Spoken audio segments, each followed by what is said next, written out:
All right, we're gonna talk about how to loosen up a tight hip. And the first thing I'm gonna do, magic trick, I'm gonna take a ball out of my butt. No, I'm going to take this cross ball, I'm gonna put it in one cheek, I'm gonna cross that leg over the top to open up that space. I'm gonna dig around in there. So no rhyme or reason, we're just putting pressure on the muscle. Find a spot that feels worse than the others. That's hot spot, we'll call it. And spend some more time on there. If you feel a real bad one, you can wiggle your knee around a little bit and get that to loosen up. The second thing that we're gonna do is we're gonna come up, and if you do this one correctly, you're gonna look a little odd. But what we're gonna do is try to loosen up the adductor. The adductor is on the inside of your thigh and kind of comes up and attaches right underneath your pelvis. And the way that it attaches, this is just the best way that I found to get at that muscle for loosening up before you do your stretches. And so we're gonna get up in there, and we're gonna dig on it side to side. And I've heard from a lot of people that they would rather use a football or a medicine ball, like a hard, small medicine ball. I actually like the roller just fine, but if you get on this spot, you can tell right away. You're just trying to get right up at the top of that thigh, the inside of your thigh, and get that adductor to loosen up. It's kind of an area that just ends up being really stiff on a lot of people. I think some of that is just because it's always on. You squat to stand up out of a chair or sit down, walk up a flight of stairs, stand on one leg. It's just kind of always on, so it ends up laying down a lot of dense fibrotic tissue that you can't really loosen up without some pretty intense stretching and foam rolling. So we're gonna do those two. So we're getting the backside of the hip capsule, we're kind of getting up into some more stuff that's maybe tugging around on that hip. And then we're gonna go over the wall. And, well, in a second we'll be on the wall.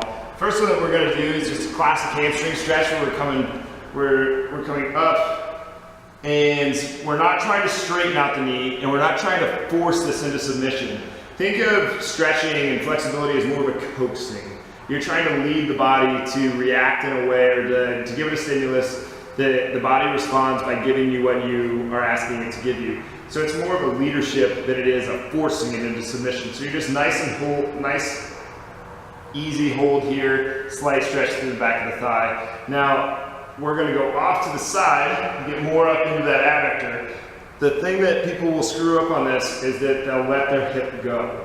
Now we're not making this as much of a hip stretch, we're making it more of a lower back thing. This hip has to stay down so that we can get the stretch over here. The same thing goes when we go to the side to the opposite side. Your right hip, it's pretty easy to do that for most people. This is not a hip stretch, this is a lower back stretch. We have to keep that hip on the ground so that our back can stay stable, so that our hip can get the stretch. Now past this, on the same side leg, we're gonna grab our foot, grab our knee, pull the knee to the same side shoulder, pull the foot to the opposite side shoulder, and we're gonna hold. You can do this and just hold the foot and pulse. You can do this a lot of different ways, but from the other side, I'll just grab here, pull. You'll feel a stretch inside your hip and your glutes. Same thing, don't torque around that back. The last one that I'm gonna go over is one that, well, you'll see, it's kind of funny. But people screw this up a lot because they'll let their hips roll off of the ball. Don't let your hip roll off of the ball. Keep your butt in contact with the ball so the ball is supporting your low back. And then you're going to the gynecologist basically. You're just kind of hanging out into this one. And although it looks ridiculous, I have yet to put someone in this position to get this stretch, and they don't just absolutely love it.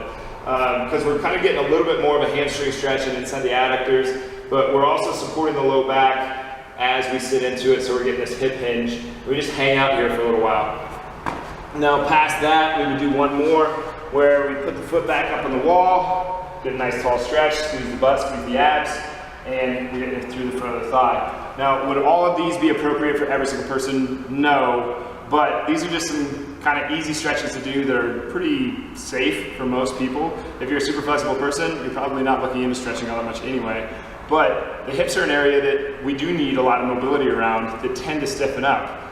This isn't. So when you're doing that through a hamstring stretch and you're rotating side to side, hips stay on the ground to keep the abs stable, to keep them positioned so that these can get the stretch. Otherwise, those are some quick ways to loosen up the hip.